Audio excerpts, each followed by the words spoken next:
ದೇವೇಗೌಡರ ಮನೆಯ ಯಜಮಾನಿ ಇನ್ನಿಲ್ಲ. ಮಣ್ಣಲ್ಲಿ ಮಣ್ಣಾದ ದೇವೇಗೌಡರ ಧರ್ಮಪತ್ನಿ ಅಶ್ರು ತರ್ಪಣದ ಮಧ್ಯೆ ಚೆನ್ನಮ್ಮ ಅಂತ್ಯಕ್ರಿಯೆ ನಡೆದಿರುವಂಥದ್ದು. ದೇವೇಗೌಡರ ಮನೆಯ ಯಜಮಾನಿ ಇನ್ನಿಲ್ಲ. ಮಣ್ಣಲ್ಲಿ ಮಣ್ಣಾದ ದೇವೇಗೌಡರ ಪತ್ನಿ ಧರ್ಮಪತ್ನಿ ಚೆನ್ನಮ್ಮ ಅಶ್ರುತ್ತ ತರ್ಪಣದ ಮಧ್ಯೆ ಈಗ ಚೆನ್ನಮ್ಮ ಅವರ ಅಂತ್ಯಕ್ರಿಯೆಯನ್ನ ನೆರವೇರಿಸಲಾಗಿದೆ. ಕರುಣೆಯ ಮೂರ್ತಿಯಾಗಿದ್ದ ದಳಪತಿ ಗೌಡ್ತಿ ಯಾರನ್ನು ಕೂಡ ಬರಿಗೈಯಲ್ಲಿ ಕಳುಹಿಸದ ಅನ್ನಪೂರ್ಣೇಶ್ವರಿ ಬೆಟ್ಟದ ರಂಗನಾಥ ಸ್ವಾಮಿ ದೇವಾಲಯದ ತಪ್ಪಲಿನಲ್ಲಿ ಅಂತ್ಯಕ್ರಿಯೆ ನೆರವೇರಿಸಲಾಗಿದೆ. ಒಕ್ಕಲಿಗ ಸಂಪ್ರದಾಯದಂತೆ ನೆರವೇರಿರುವಂತಹ ವಿಧಿವಿಧಾನ.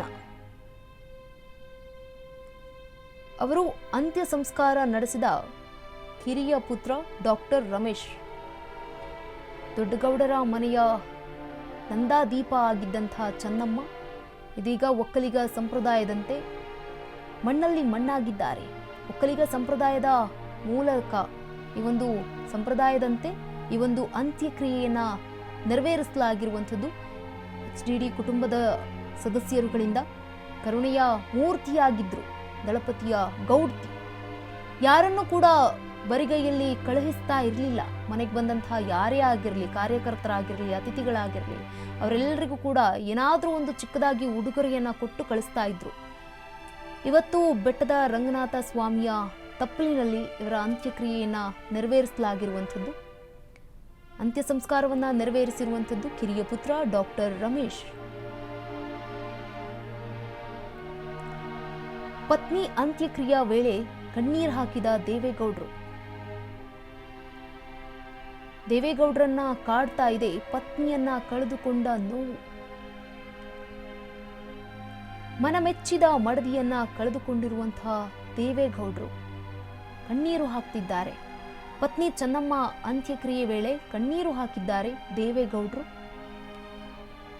ಪತ್ನಿ ಅಂತ್ಯಕ್ರಿಯೆ ವೇಳೆ ಕಣ್ಣೀರು ಹಾಕಿರುವಂಥದ್ದು ದೇವೇಗೌಡರು. HD ದೇವೇಗೌಡರು ಕಣ್ಣೀರು ಹಾಕಿದ್ದಾರೆ. ಪ್ರೀತಿಯ ಪತ್ನಿಯನ್ನ ಕಳೆದುಕೊಂಡಿರುವಂತಹ ನೋವು ಅವರಿಗೆ ಕಾಡ್ತಾ ಇದೆ. ದೇವೇಗೌಡರ ಪತ್ನಿ ಇನ್ನಿಲ್ಲ ಅನ್ನುವಂತಹ ಸುದ್ದಿ ಕೂಡ ಈಗಲೂ ಕೂಡ ಅರ್ಗಿಸ್ಕೊಳ್ಳೋದಕ್ಕೆ ಆಗ್ತಾ ಇಲ್ಲ ದೇವೇಗೌಡರಿಗೆ.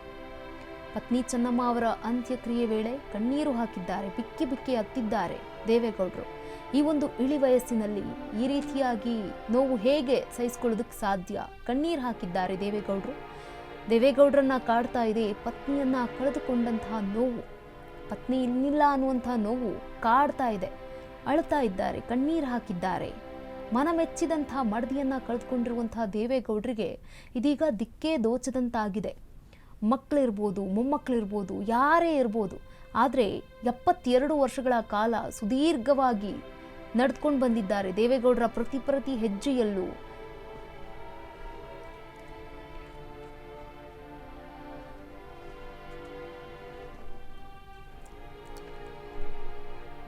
ಇದರ ಬಗ್ಗೆ ವಿವಿಧ ಪಕ್ಷಗಳಾದ ನಾಯಕರು ಕೂಡ ಮಾತನಾಡಿದ್ದಾರೆ. ಏನ್ ಮಾತನಾಡಿದ್ದಾರೆ ಬನ್ನಿ ನೋಡೋಣ. ಸುಮಾರು 70 ವರ್ಷಗಳಿಗಿಂತಲೂ ಹೆಚ್ಚಿನ ರಾಜಕೀಯ ಜೀವನದಲ್ಲಿ ಅವರ ಹಿಂದೆ ಹೆಗಲು ಕೊಟ್ಟು ನಿಂತಿದ್ದಂಥವರು, ಅವರಿಗೆ ಉಡ್ಡ ಶಕ್ತಿಯಾಗಿದ್ದಂಥವರು ಅವರ ಧರ್ಮಪತ್ನಿ ಚೆನ್ನಮ್ಮವರು. ಕುಮಾರಣ್ಣನಂತಹ ಜನಾನುರಾಗಿ ಮುಖ್ಯಮಂತ್ರಿಯನ್ನು ಕೂಡ ಆ ತಾಯಿ ಮುಖ್ಯಮಂತ್ರಿಗೂ ಕೂಡ ಜನ್ಮ ಕೊಟ್ಟಿದ್ದಾರೆ.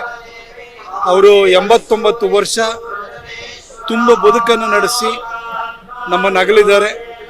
ಅವರು ತೀರ್ಕೊಂಡಾಗ ಬೆಂಗಳೂರಿಗೆ ಹೋಗಿ ಅಂತಿಮ ನಮನ ಸಲ್ಲಿಸಿದ್ದೆ.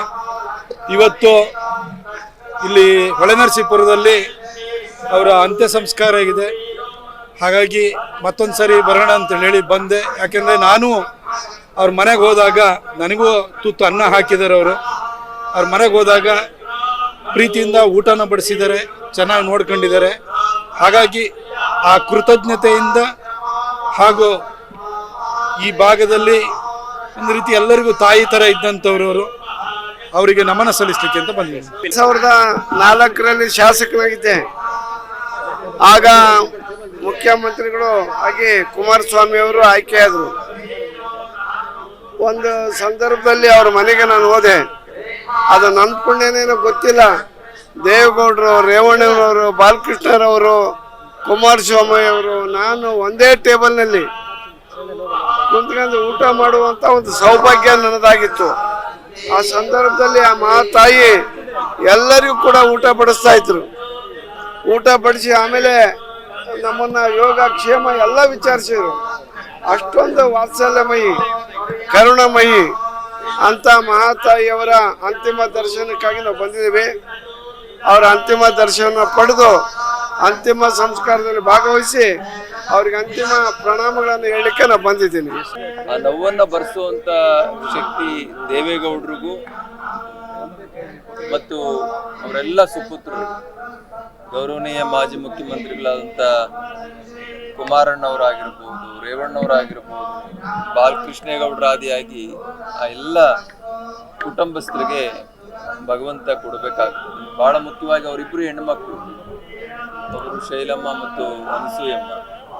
ಇವರಿಬ್ಬರು ಕೂಡ ದೇವೇಗೌಡರು ಮತ್ತು ಚೆನ್ನಮ್ಮನವರು ತಂದೆ ತಾಯಿಗಳು ಅನ್ನೋದಕ್ಕಿಂತ ಮಕ್ಕಳೇ ಆಗಿದ್ರು ಅಂತ. ಅವ್ರನ್ನ ಅತ್ಯಂತ ಪ್ರೀತಿಯಿಂದ, ವಾತ್ಸಲ್ಯದಿಂದ ಅವರಿಬ್ಬರನ್ನು ಕೂಡ ಆ ಇಬ್ಬರು ಹೆಣ್ಮಕ್ಳು ಬಹಳ ಚೆನ್ನಾಗಿ ನೋಡ್ಕೊಳ್ತಾ ಇದ್ರು. ಹಾಗಾಗಿ ಅವ್ರಿಗೆ ನಾವು ಅಭಿನಂದನೆಯನ್ನ, ಕೃತಜ್ಞತೆಯನ್ನು ಹೇಳಬೇಕಾಗ್ತದೆ.